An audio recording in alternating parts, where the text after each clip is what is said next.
O crédito de carbono, uma das grandes possibilidades de atrair recursos financeiros, não está avançando no Brasil.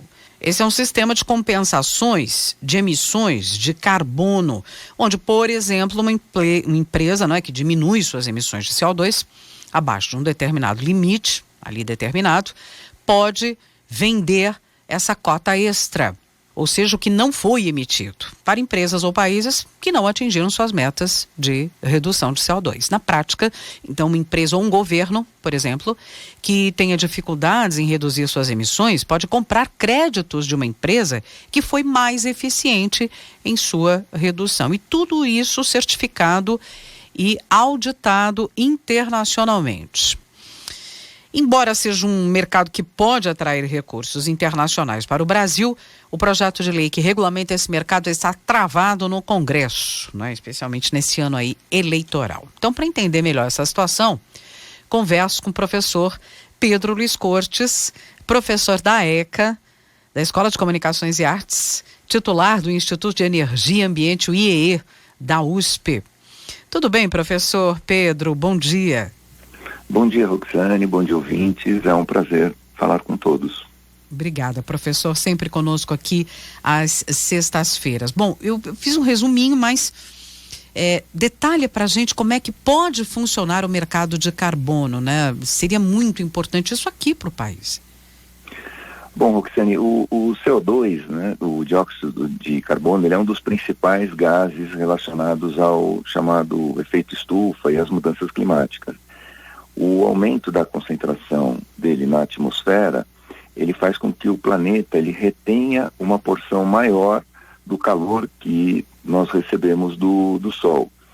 Esse calor excedente, ele acaba colocando mais energia no sistema oceano-atmosfera, então ele modifica, esse excesso de energia acaba modificando processos naturais, então altera correntes marítimas, altera fluxos atmosféricos, e acaba provocando efeitos mais intensos. Então, quando nós temos, por vezes, estiagem, ela pode ser mais severa do que seria em condições normais. Quando nós temos chuvas, elas podem ser muito mais fortes, do que seria numa situação também normal. Situações essas que a gente tem verificado no Brasil, infelizmente, E o acúmulo de CO2, ele tem ocorrido principalmente devido ao consumo, a queima de combustíveis fósseis. No caso brasileiro, ocorre principalmente devido às queimadas, o desmatamento e as queimadas das florestas. Então, a gente precisa, além de reduzir as emissões, também é muito importante que a gente recupere, o excedente de CO2 que está na atmosfera. Uhum. E isso pode ser feito de diversas maneiras, mas há um mercado internacional de carbono que ele permite fazer exatamente o que você colocou na abertura. Por exemplo, se uma empresa, uma instituição, ela consegue emitir menos do que ela teria direito, ela pode pegar esse excedente, essa cota que ela não emitiu, e comercializar isso para empresas ou para governos que eventualmente tenham dificuldade de atingir metas pré-estabelecidas. Esse é um mercado regulado internacionalmente, como você disse, ele é auditado internacionalmente, então isso é feito dentro de todo um arcabouço legal dentro de cada país.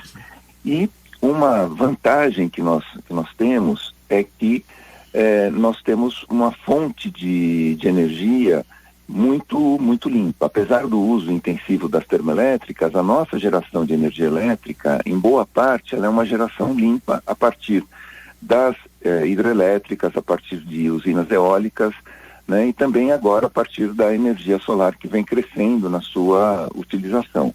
Então, nós conseguimos gerar energia elétrica com uma baixa quantidade aí de emissão de CO2. Infelizmente, como eu disse, o principal, a principal contribuição para as emissões brasileiras está relacionada às queimadas, e à destruição de florestas.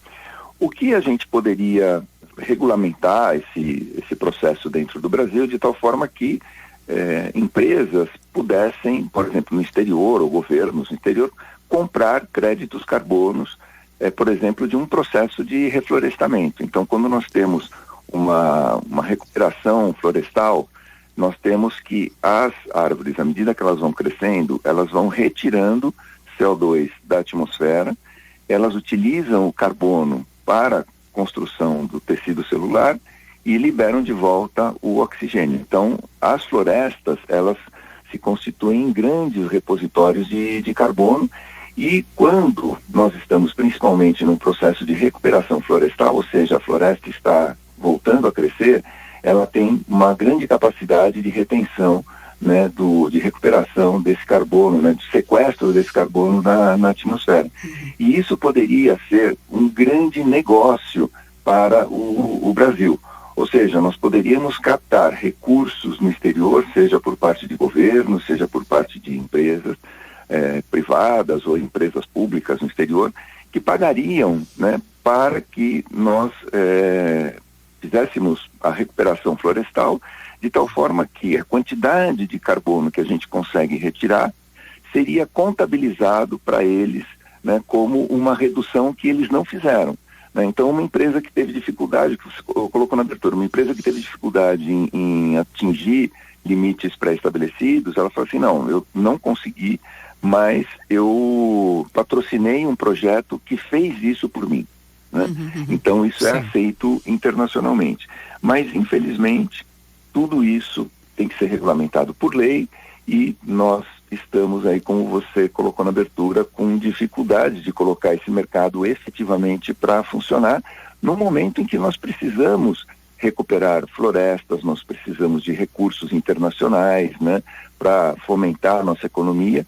Tudo isso acaba ficando travado. Exatamente. Professor Pedro, está tramitando há mais de um ano o tal do projeto. Já existe o projeto para isso, né? Que regulamenta esse mercado. É o PL 528, para quem quiser acompanhar, se interessa pelo assunto. PL 528, que cria efetivamente esse mercado em que setores da economia teriam metas obrigatórias para a redução das emissões do gás. Quer dizer, tem muito a ver com a necessidade global e do Brasil também, mas vamos arriscar um palpite aqui, não está caminhando porque tem resistência do governo? Tem resistência, Roxane. O que acontece é que, exatamente isso que você colocou, para que esse mercado realmente funcione, é necessário que se estabeleçam limites de emissões para as empresas. E são esses limites que vão determinar se uma empresa tem créditos a comercializar, né, ou se ela precisa comprar esses créditos. Esses limites é que vão ser utilizados em processos de auditoria e certificação que são necessários para verificar se o mercado está funcionando corretamente.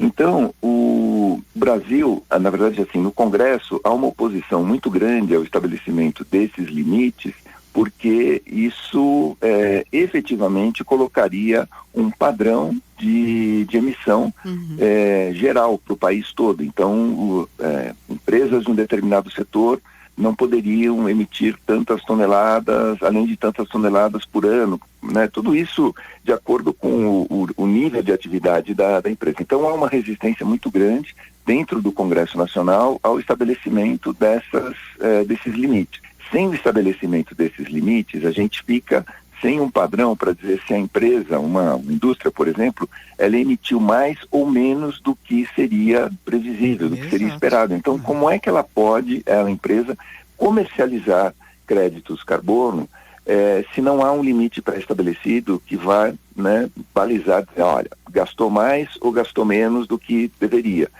O que tem acontecido e o que o governo quer é basicamente incentivar o chamado mercado voluntário, aonde empresas elas acabam patrocinando processos, por exemplo, de recuperação florestal, por uma questão ou de consciência ou mesmo uma questão de marketing. Olha, nós estamos patrocinando tal projeto de reflorestamento em tal área e com isso estamos reduzindo nossas emissões globais de CO2. Mas esse é um mercado que ele não funciona a ponto de atrair grandes investimentos internacionais.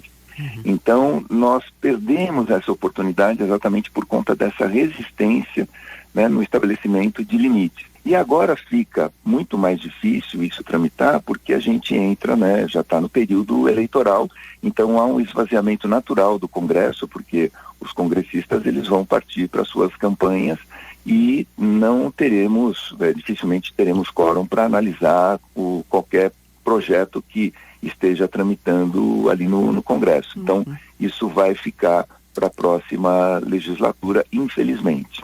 Pois é. Muito bem. Professor Pedro Luiz Cortes, com a gente sempre aqui às sextas-feiras.